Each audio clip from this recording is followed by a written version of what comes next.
Hello, my name is Rupa Ratnam and welcome to New Leam. This is an attempt from us at New Leam to create a dialogic space between the viewers and ourselves, in which we are going to be looking at issues that have been brought up in the current events, current news coverage, and try to explore other ways of seeing the same news, trying to see how we can cultivate other perspectives, and for which it is equally important that the viewers also participate in this debate. So this is just an attempt to initiate the debate from our side. Hopefully you as the viewers will also be able to, through your comments and participation, enhance this debate and take it further. Today we would like to speak about the Kerala floods, something that has been in the news recently and has taken quite a bit of news space. Of course, there is criticism about how it continued to be covered less, and that other news items were given greater coverage, and this happens to remain a concern for people in southern India. But be that as it may, it did receive a lot of coverage, and today it would be interesting for us to look at some of the aspects that remained somewhat unexplored or were explored and were reported in a particular fashion. So the news that has been coming in about the fish workers and their heroic response to flood victims in central Kerala is something that can be unpacked or opened for examination somewhat more. One bit that is interesting to note, of course, is that this particular calamity did not affect the coastal regions of Kerala as much as it affected the central part of Kerala.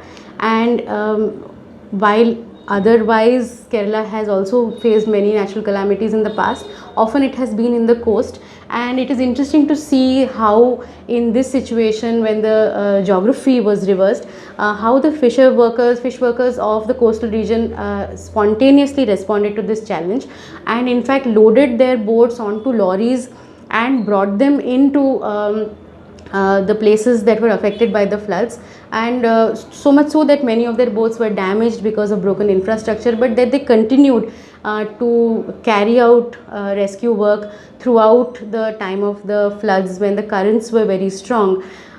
It brings us to consider why that response was so.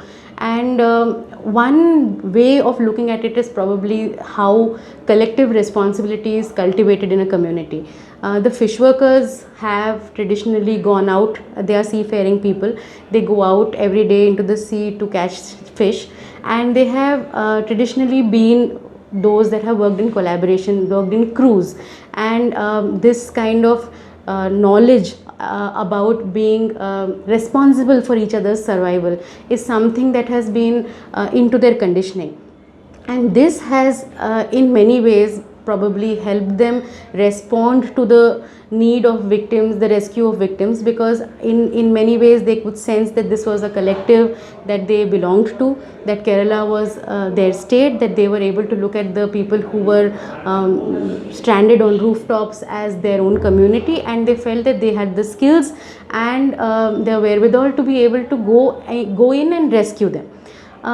What is interesting, of course, is the other side of this, in terms of how often we as middle class India has never been able to extend the similar sense of collective responsibility when it comes to issues like natural calamities.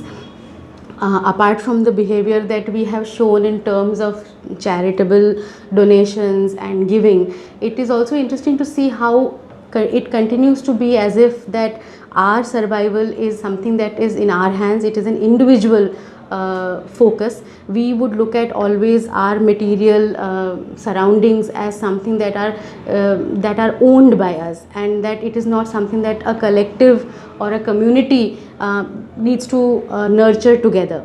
In the case of Kerala, there is enough writing now that is emerging about how the slopes of the Sahyadri were, there was quarrying that took place, there was construction that took place. In spite of the Gadgil Commission report, it was not necessarily taken note of, and the slopes were plundered in many ways, which is why probably the rainfall could not be limited, or that the drainage, which would have been the natural course of such rainfall, was not able to take place.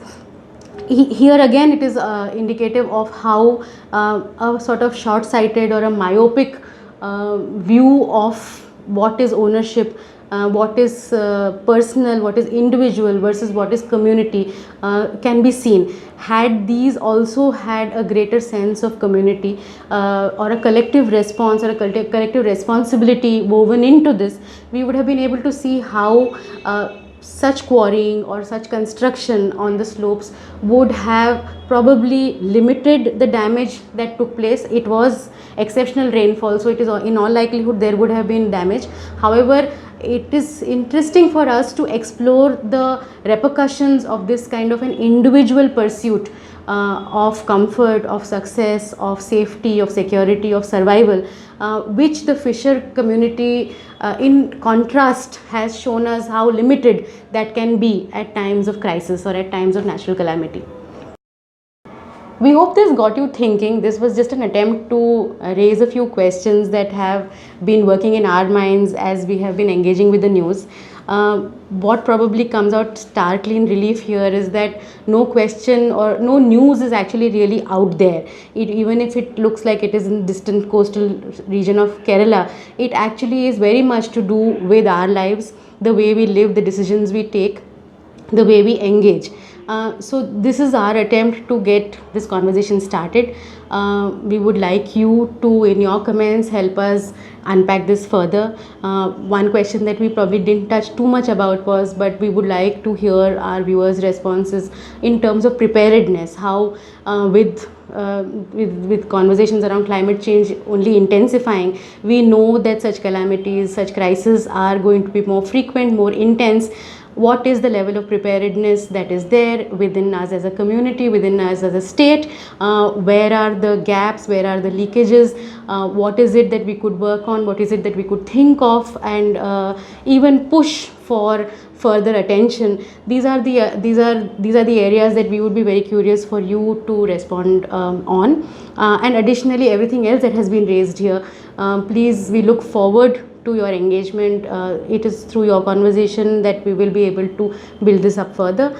Looking forward to that. Until the next time we meet, this is Rupa signing out.